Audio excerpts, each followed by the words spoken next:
नमस्कार साथियों, आप सभी का स्वागत है झारखंड स्टडी चैनल में। तो वीडियोस काफ़ी समय बाद आ रही हैं, तो इसके लिए मैं क्षमा प्रार्थी हूँ। किसी कारणवश मैं वीडियो नहीं बना पा रहा, लेकिन सीरीज आज से हम लोग कंटिन्यू करें। तो जैसा कि हम लोग ऐतिहासिक सीरीज को कंटिन्यू कर रहे थे, और पहले दिन हम लोगों ने झारखंड के कुछ महत्वपूर्ण आंदोलनकारियों के बारे में डिस्कस किया था। लेकिन आज हम लोग जिसके बारे में डिस्कस कर रहे हैं वो है तिलका मंच। तिलका मंच ऐसे क्रांतिकारी थे जिसे कहा जाता है कि ये झारखंड के प्रथम शहीद होने वाले क्रांतिकारी थे। तो आइए इन्हीं के जीवनी के बारे में आज हम तो देखते हैं। तिलका मंच, इनका जन्म 1 फरवरी 1750 ईस्वी में तिलकपुर नामक स्थान में होता है, जो कि सुल्तानपुर में स्थित था।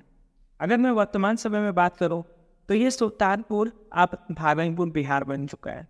तो इनका जन्म एक संथाल परिवार में हुआ और इनके पिता का नाम सुंदरा मुर्मू था। तिलका मांझी, समय बीतता चला गया, तिलका मांझी बड़े होते चले गए और उसी समय दरमियान में अंग्रेजों का शासन भी झारखंड में चल रहा। लेकिन अंग्रेजों का जो आदिवासियों के देखने के प्रति नज़रिया था वो काफ़ी अच्छा नहीं था। वो लोग इन्हें निजी समझते थे और इनके अधिकार का हनन करते थे, और ये चीज़ कहीं ना कहीं तिलका मांझी को ठीक नहीं लगती। और तिलका मांझी एक इंतज़ार में थे कि कभी ना कभी मैं अंग्रेज़ों के विरुद्ध एक आंदोलन शुरू करूँ। और वो समय आ जाता है जब तिलका मांझी एक आंदोलन छेड़ रहे थे। तिलका मांझी का ये आंदोलन सन 1783 से लेकर 1785 ईस्वी तक चलता है। यह आंदोलन काफ़ी खतरनाक आंदोलन साबित होता है। यह आंदोलन में तिलका मांझी को फांसी दे दी जाती है। आइए हम लोग समझते हैं इस आंदोलन के बारे में। तिलका आंदोलन, इसका अगर मैं प्रमुख केंद्र की बात करूं तो ये वनचरी जोड़ इसका केंद्र था, और ये वनचरी जोड़ वर्तमान में भागलपुर में स्थित। इस आंदोलन को चलाने के लिए जो सबसे ज़्यादा प्रयोग किए जाने वाले प्रतीक चिन्ह थे वो साल के पत्ते थे। साल के पत्ते से मैसेज दिया जाता था तिलका आंदोलन के थ्रू, और उस साल के पत्ते से लोग मोटिवेट होते थे। यह आंदोलन सबसे ज़्यादा प्रचलित संथाल परगना वाले क्षेत्र में हुआ, और जैसे जैसे ये आंदोलन बढ़ता चला गया काफ़ी ही खतरनाक साबित होता चला गया। इस आंदोलन की मैं बात करूं तो इस आंदोलन में संथाल परगना का क्षेत्र काफ़ी था, और साथ ही साथ जब ये बढ़ता चला गया तो इस आंदोलन में पुरुषों के साथ महिलाओं ने भी बढ़ चढ़ कर हिस्सा लिया था। समय बीतता चला गया, ये आंदोलन खूब होता चला गया, और तभी एक खतरनाक घटना होती है जिसमें तिलका मांझी सबसे आगे होता है। ये क्या करते हैं, 12 जनवरी 1784 ईस्वी को क्लीवलैंड, एक अधिकारी थे अंग्रेज के, उन्हें विद्रोह के दौरान में उसे तीर मार देते हैं और क्लीवलैंड की हत्या हो जाती है। जब ये बात अंग्रेजों को पता चलता है कि क्लीवलैंड की हत्या कर दी गई है तिलका मांझी के द्वारा, वो भी तीर मार कर, सोच समझ सकता है कि तिलका मांझी तीर चलाने में कितने एक्सपर्ट रहे होंगे अपने समय काल में।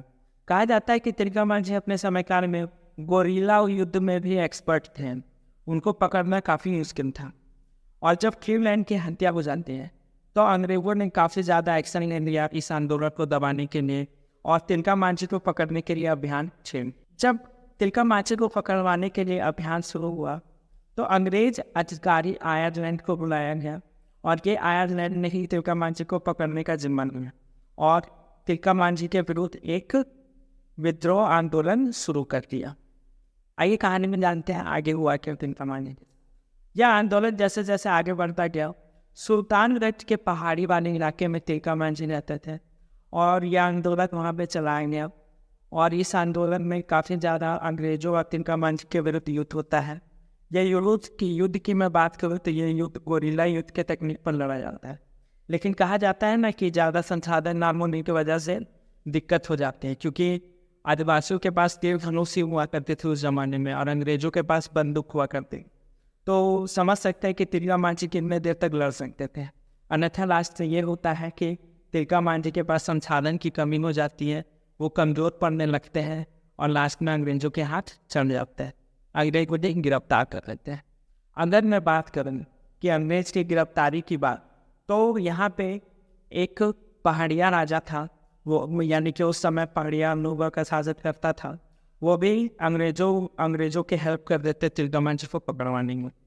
और ये कहीं ना कहीं गलत ही साबित हो सकता है, क्योंकि अगर मैं बात करूँ झारखंड के विद्रोह की, तो बहुत सारे ऐसे विद्रोही थे जिन्होंने अंग्रेजों का साथ देकर यहाँ हमारे क्रांतिकारियों को पकड़वा दिया। उसी प्रकार तिलका मांझी को भी पहाड़िया राजा पकड़वाया था। तिलका मांझी को पकड़ कर ले गए, और मैं बात करूँ भागलपुर में ही, तो उन्हें बरगद के पेड़ के पास फांसी दे दी जाती है और तिलका मांझी की मृत्यु हो जाती है। जिस स्थान में तिलका मांझी को फांसी दी जाती है, उस स्थान को वर्तमान में भी बाबा तिलका मांझी चौक के नाम से जाना जाता है। और इसी के साथ हमारा ये आज का वीडियो भी समाप्त होगा है। आई होप कि आपको ये वीडियो काफ़ी अच्छा लगा हो। अगर मैं तिलका मांझी की छोटी सी बात और मैं बता देता हूँ कि तिलका मांझी झारखंड के प्रथम स्वतंत्रता सेनानी आदिवासी थे जिनकी जान गई थी या शहीद हुए थे, और इन्हीं के यादों के साथ आज वो हमारे दिल में तो हैं और हमारे नज़र में हमेशा उनका रिस्पेक्ट बना रहे हैं। और आई होप, मैं आशा करता हूँ कि आपको ये वीडियो अच्छा लगा, इंफॉर्मेटिव लगा हो। अच्छा लगा हो तो लाइक शेयर सब्सक्राइब आप कर ही देंगे। हम लोग मिलते हैं इस सीरीज़ के अगले वीडियो में, तब तक के लिए बहुत बहुत धन्यवाद।